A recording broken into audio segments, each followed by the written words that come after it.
Okay. Hello, good afternoon, and welcome to the Middle East Forum's weekly podcast series, Israel Insider. My name is Anaf Kalam, and I will be moderating today's discussion. We're pleased to be joined today by Ashley Perry, who is the advisor to the Middle East Forum's Israel office, who joins us each week to give us a top overview of the current events going on in Israel for the week. Mr. Perry will speak for 15 minutes, followed by a 15-minute Q&A session from the audience. And if you'd like to ask a question, please feel free to use the Q&A box located on the bottom of your Riverside window or by utilizing the chat function inside of the YouTube live stream. And with that, I will turn the discussion over to Mr. Ashley Perry. Thank you very much, Ahnaf, and good evening from Israel.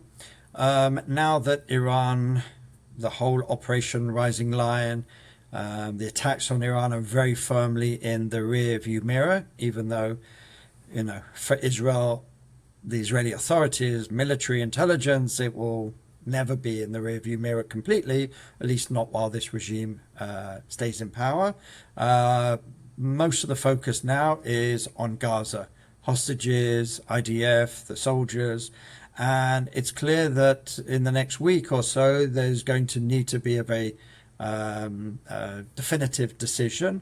Israel is at a crossroads in Gaza. They've taken over the vast majority of physical territory. They are making a certain amount of gains every day. There's an estimation between 15 and 30 and 40, depending on the day, of Hamas terrorists that are actually being killed. But it's clear that a decision needs to be made. On the one hand, there are those who are saying, and that's mostly Bezalel Smotrich and Itamar Ben-Gvir and some others, that there needs to be a really concerted effort to just destroy Hamas in every way, shape, or form, a greater surge in all different directions. Or the alternative is a ceasefire or a deal, whether temporary or permanent. The IDF's working assumption at this point is that the goals of the war have been achieved. Hamas, as was described by the chief of staff, the IDF chief of staff, it's dead as an organization. That doesn't mean that every single Hamas member is dead, of course not. And that doesn't mean that there are no threats from individual Hamas members, but as an organization, it is dead. It doesn't pose a threat. It's possible now to make a deal.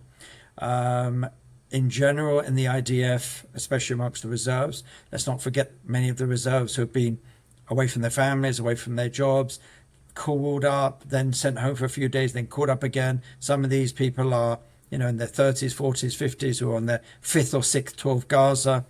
And there's just general exhaustion. I can tell you that from a general feeling, but also from personal, not myself, but many people around me. There's this feeling that we don't even know why we're there at the moment. We knew we had motivation. We were doing something today. We're not quite sure. So even those who are very much in favor of more hawkish views previously are sort of exhausted by it and like, what are we doing there, really? We don't seem to be advancing, but we're not really making a deal. So there is general exhaustion in the country and the IDF amongst the reserves, and also that's coupled with a growing IDF tally. Earlier this week, we heard the sad news that 7 members of the IDF were killed in what's now pretty much standard guerrilla tactics. What Israel is fighting now is a guerrilla war, where there isn't an army or even a terrorist organization in a concerted way. There are individuals who are sort of hiding in places, as they did when they killed the 7 IDF soldiers earlier in the week. They basically threw an IUD into an armored vehicle, and it exploded, killing everyone inside. This is the war that Israel's fighting. It's a guerrilla war. It's almost impossible to kill every single Hamas member or even non-members who just decide to take up arms. So there's a feeling that this is just going to slowly bleed Israel. Guerrilla wars can take years, and that's why the recommendation from the defense establishment, at least, the professional defense establishment, I should say, is if there is a good ceasefire deal on the table where Israel can achieve its goals, now is the time to do it. There also appears to be an openness towards that amongst the Israeli political leadership. There are two schools of thought. One is that we should just do the deal now, get all the hostages home. Let's see what we can get for it. But, this war is winding down one way or another, so let's just do it on our own terms. The other, which seems to be the prevalent view at the moment of Netanyahu and the people around him, is let's still stick to a partial deal at this point. The Witkoff outlines, they have been reformed and readjusted a little bit, perhaps a little bit more towards Hamas, but simply put, they are that half of the living and half of the dead hostages would be released, and obviously Israel would release Palestinian terrorist prisoners, but they would also go back to the lines before this particular operation. But the most important thing for Hamas is that there would be some sort of commitment to some level that the war would be over. At the moment, the general outline for the end of the war, especially as far as the Americans and the Israelis, would be that Hamas gives up power. Some of the leadership would go symbolically into exile. We don't know where that would be. Maybe Qatar, maybe Turkey, other places. As I said, there would be a non-Hamas government, and all the hostages would be released, and the Hamas would disarm. Again, probably something symbolically. Now, why is all this symbolism important? Well, for Israel, Netanyahu has been promising absolute victory for almost 2 years, since October 8th, and he needs that those symbols. He needs that symbolism of Hamas leaders leaving, going into exile, because that looks like submission, surrender. Giving up his arms is also another very, it's an optic, a very important optic that would, signify surrender and submission. And that's exactly why for Hamas, it's very difficult for them to do it. For the mentality of Hamas that believe in ultimate victory, and just standing firm for them is a victory in itself. The vision would be the exact opposite. It would look bad for them. They could basically play all sorts of other games. They won this war, they forced Israel into submission. But if there are those images, then it becomes a lot more difficult. From the US side, we see also there's exhaustion from the Trump administration and President Trump himself. He is saying that Israel has already agreed to a 60-day ceasefire, and it's just in Hamas's court. Hamas, on the other side, are saying that they're still looking at the proposal. They're finding it tougher to say no, but it's also tough for them to really come to a decision, because by day there's less and less senior decision makers within Hamas, and certainly not in an organized, concerted way as there was a couple of years ago. The concern from Netanyahu, at least, is if he does enter into another temporary ceasefire, would he still get that commitment that if there are no more, if Hamas are not serious about an end of war, can Israel go back to fighting? That would be, even Netanyahu understands it would be very difficult, not only because Trump himself would probably find it difficult, and he is clearly, by his words, when he's interviewed and on his Truth Social, that he is ready for this war to be over. He needs it politically, diplomatically. So there's a concern that any sort of ceasefire at this point would end up becoming permanent. And one of the interviews of President Trump over the last few days, they asked, how firm are you going to be on this issue with Prime Minister Netanyahu, who now we know is officially invited next week, and he said he will be very firm. Next week is going to be a sort of a carrot and a stick event when Netanyahu goes to Washington. The carrot will be some sort of celebration on the attack and the operation against Iran, but certainly the stick is going to be basically pressuring Netanyahu even more than before, and certainly in person, to end this war, to get a move on, to finish it, and let's see what else we can sweeten the pot for afterwards, whether it is Abraham Accords, whether it is normalization, whether it is an end of hostilities. It doesn't seem like, despite Trump envoy Witkoff, who said that in the next couple of weeks we'll hear more Abraham Accords. It's hard to see who would actually join the Abraham Accords at this point. I don't think Saudi Arabia is ready yet. They probably need a complete end of the war, and again some commitment from Israel towards a Palestinian state. They've gone all over the place over the last few years on what they need to see, but at the moment they're very much sticking to their demand that there'll be some sort of commitment from the Israeli government towards Palestinian independence, Palestinian statehood. That's not something that there is any sort of majority in this government for, and maybe not even in the Knesset. What I would say is there is a majority for a partial deal, the Witkoff proposal, something along the lines. In the government, pretty much the only naysayers would be Ben-Gvir and Smotrich. He would have a majority in the government, and certainly he would have a majority in the Knesset. Opposition leader Yair Lapid said, we will give you any sort of safety net with which, if you wanted to pass any sort of deal, although everybody knows that you don't really need to go to Knesset to go for any sort of ceasefire. That's a government decision. But for a temporary decision, he certainly has the numbers. For a permanent decision, it's unlikely. And that's probably also why Netanyahu at this point is preferring the temporary route, even if it is, I wouldn't use the word ruse, because I'm sure Netanyahu would prefer the temporary solution at this point, but he probably knows that temporary will become permanent, whether it's because the Israeli public has had enough, whether it's because President Trump has had enough, and that's probably the more important element for him. So we'll have to see what Netanyahu would get. He's walking a very fine line. He wants to keep his government intact. If he loses Ben-Gvir and Smotrich, and there's tension between them, Ben-Gvir's reached out to Smotrich and basically said, together we can make sure that no deal whatsoever goes through. And Smotrich sort of snapped back and said, it's very nice that you release this through the media rather than meeting with me. So it's clear that there's tensions there.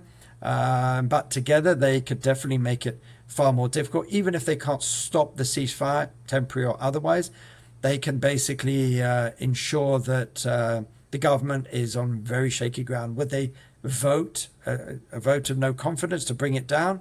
It's unlikely, but certainly that would be the end to a certain extent of any legislation.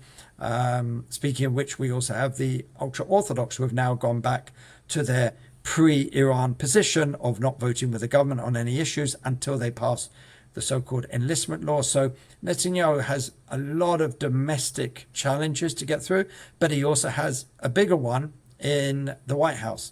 He needs to get on the right side of Donald Trump. He's seen what happens when you don't get on the right side of Donald Trump.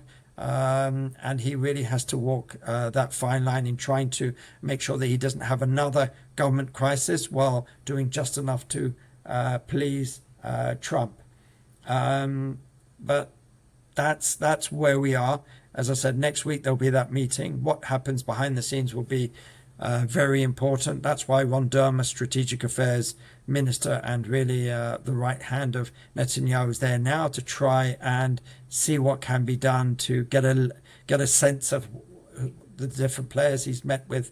And Bibi will be meeting with the Defense Secretary, the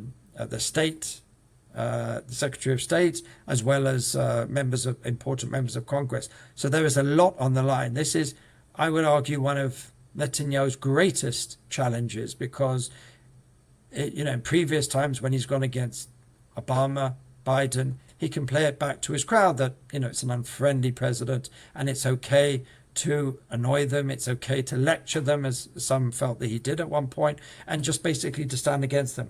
He can't do the same with Trump. Even if he wanted to, it wouldn't be popular back at home. So he has to be seen as listening to Trump, going along with what he says, but not doing too much that would endanger his coalition. So that really is the very tight line that Netanyahu faces when he goes to DC next week. But it does seem, according to all the sources I'm speaking to, that the war against Hamas in Gaza is winding down one way or another.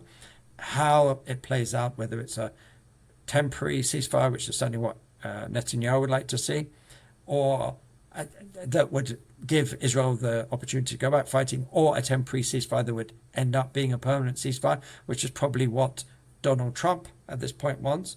We'll have to wait and see, but it does seem that something is going to happen over the next week, and we probably are in the last days or weeks of the Gaza War. With that, I'm happy to answer any questions. All right. Many thanks, Ashley. I will begin with a question here. If I can find it. Yes. It's from Carrie, who asks, will a deal include Israel retaining control of the Philadelphia corridor to prevent Hamas from rearming and from reconstituting? Well, we talked about that last week, and that last week seemed to be a major sticking point.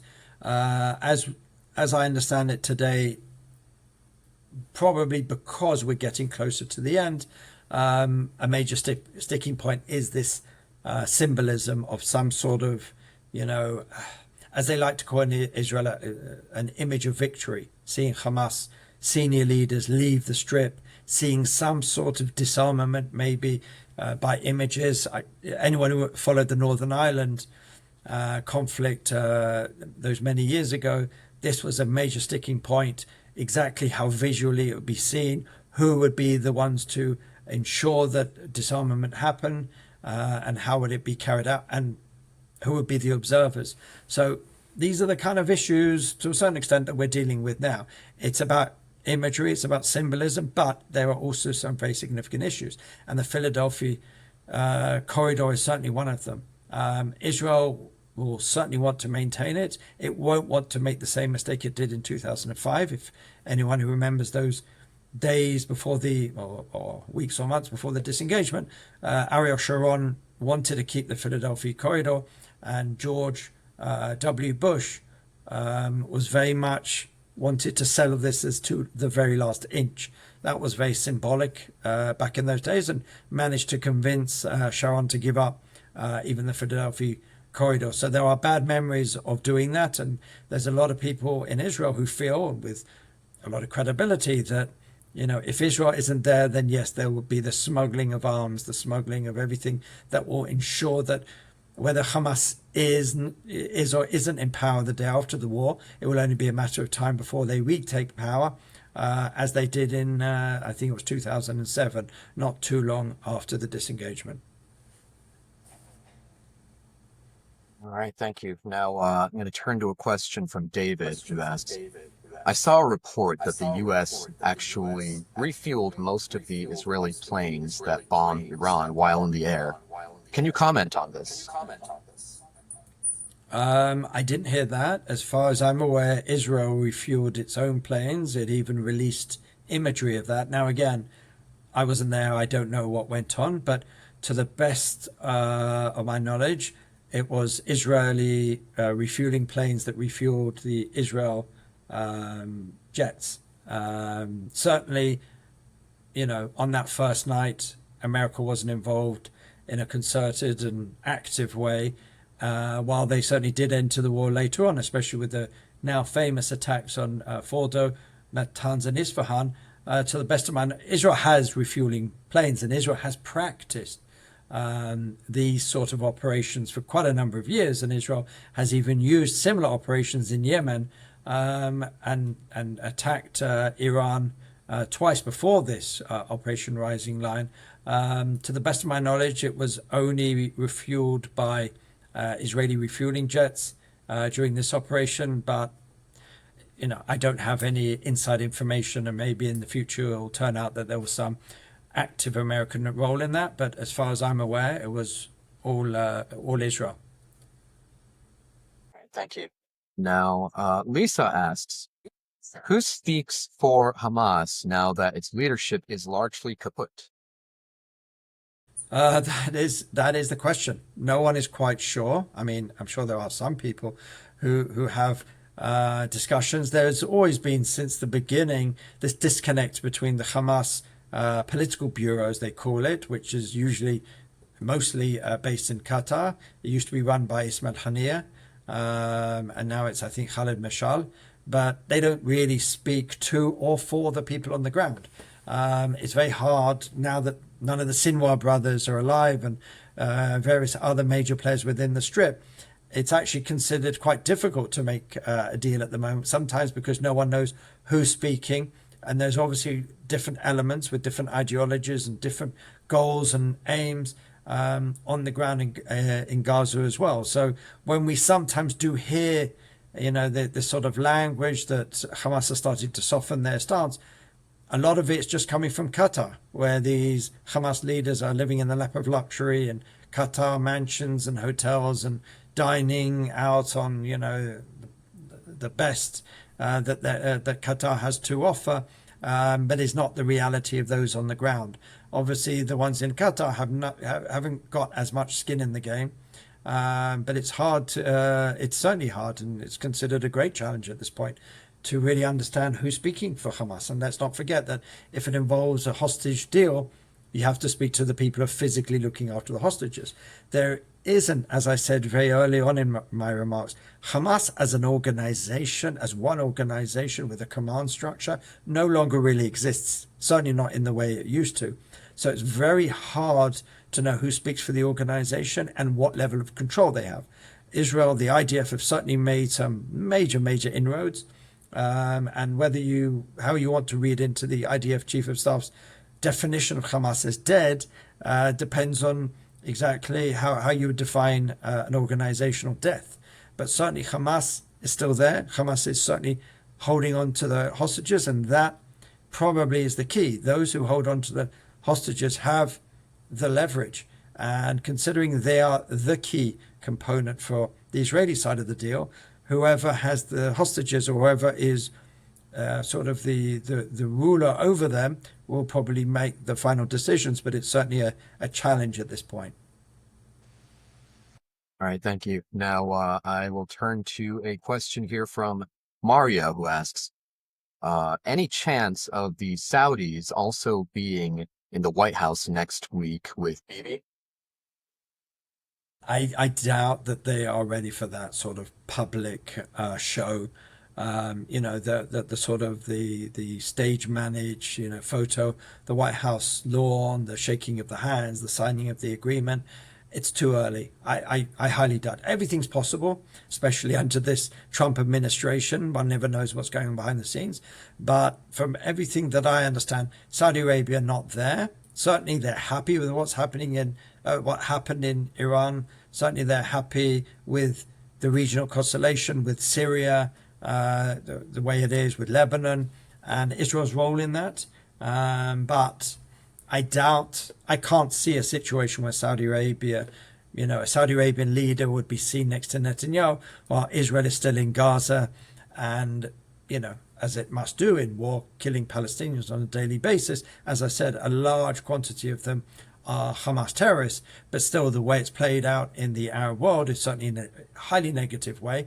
So I don't see a situation where that meeting would take place before there is some sort of permanent ceasefire. And as I said, probably something on the Palestinian issue on a political and diplomatic level. All right. Well, thank you. I am going now to a question from Bobby, who is viewing on our YouTube stream, who asks, how will the Iranians on the ground in Iran who assisted Israel be protected from being arrested by the mullahs? I'm not an Iran expert, and I can just talk about what I understand and what I've been hearing. That a lot of people are now being arrested. Really, there's no basis or evidence that they helped Israel in any way. There are two things that are happening now. First of all, the Iranian leadership is settling scores with opposition groups. but they're also trying to show a strong arm to try and ensure that there is no uprising. They understand that the images, even if they're not broadcast into Iranian households, people could see and hear for themselves that the Revolutionary Guards headquarters, the Basij, the Evin prison, they were bombed. Anyone who lives in Tehran will understand exactly what happened and will understand how the Islamic regime got quite a hiding from Israel. So they want to try and show that they're tough, and they want to try and get ahead of any sort of potential uprising or any sort of oppositional growth. And so a lot of what's happening now has got nothing to do with Israel. It could be that some of them were involved. I have obviously no intimate knowledge of that, but what we are hearing is that a lot of it has absolutely nothing to do with it, and they're just using this as an excuse because they're not even giving anyone a trial. They're even executing people pretty quickly, and a lot of these are just their standard opposition figures for many years, far before this operation. It's just an easy way for the Iranian regime to settle scores against actual enemies or potential enemies or even imagined enemies. All right, thank you. Now, I am going to a question from Eric, who asks, what would happen if Israel made a ceasefire agreement and all the hostages are dead? Well, Israel has pretty good intelligence, and it understands there are at least 20 hostages which are still alive. Obviously, anything can change from minute to minute, hour to hour, but Hamas are interested in keeping them alive because they know that, sadly, in this disgraceful and terrible logic and mathematics, that live hostages are worth a lot more to Israel than dead ones. So it wouldn't make sense, logical sense, again. Hamas have killed hostages, but usually when Israel was encroaching and getting closer, and they wanted to make sure that that if they are going to take them, that they're not going to take them alive. But it would make far less sense for Hamas to willingly and intentionally kill the hostages, especially at this late stage, because they understand that the less alive ones, the less outcry there'll be in Israel. And Hamas have long understood that what they need is that sympathy, is that outcry, is that feeling that we have to get as many out alive because the situation's getting worse and worse. There was a report on the news that this summer is going to be even more difficult for the hostages, and many of them may not get out of this season alive. We've heard these types of things before. I'm not saying that there's no validity to it, but it certainly is part of the game. I wouldn't call it game. It's part of the tactic to put pressure on the Israeli government, and Hamas knows it well. And I wouldn't be surprised if at some point in the coming days, when there is a sort of sticking point and negotiations are getting harder, that there's going to be another video released of a hostage. They've done that at crucial points in the past, so it would just make sense for them to do that. But it certainly wouldn't make sense for them at this point to intentionally kill any more of the hostages. Thank you. Going now to a question from Merdad, who asks, might the kind of provocations we are seeing from Iranian leaders lead to the ceasefire being broken from time to time, as in Lebanon? There have been some explosions that have taken place in Iran since the ceasefire. Some of them may be because of, unexploded ordnance. Some of them may have other reasons. Israel will not give up what it believes is the existential threat. If it believes that Iran will go back to its former behavior of trying to attain nuclear weapons capability or enlarging its ballistic missile operations again. So I don't think that there'll be a lack of events in Iran in the coming months, in the coming years. And I'm certain that one of the key points that will be brought up in the Trump-Netanyahu meeting is exactly this, is at what point, what are the characteristics, what are the events that they would have to see where there would be a green light to attack again. I'm sure that will be one of the major points that Netanyahu will want to bring with him to Washington get some sort of commitment that if A, B, or C happens, we may need to go in again, we may need to do an operation, and we may need you also to help. So I'm certain that that is going to be a main key point of the meeting, especially from the Israeli side. But it would be hard to say exactly what those points would be. But certainly, if they try to progress once again towards uranium enrichment to the point of weapons capabilities, we know is around 90%, or if they started manufacturing en masse ballistic missiles or doing some of the other things which were the raison d'etre for Operation Rising Lion. All right. Many thanks, Ashley. We have unfortunately reached the end of our podcast for this week. I want to thank you again for taking the time to give us an update. Absolutely. Thank you. Now, for our viewers and listeners, please be on the lookout over the weekend for our forthcoming podcasts offerings email that will be landing in your inbox. As always, I thank you all again for your viewership and your participation. I hope you all have a wonderful day, and I hope you all enjoy your 4th of July weekend. Thanks.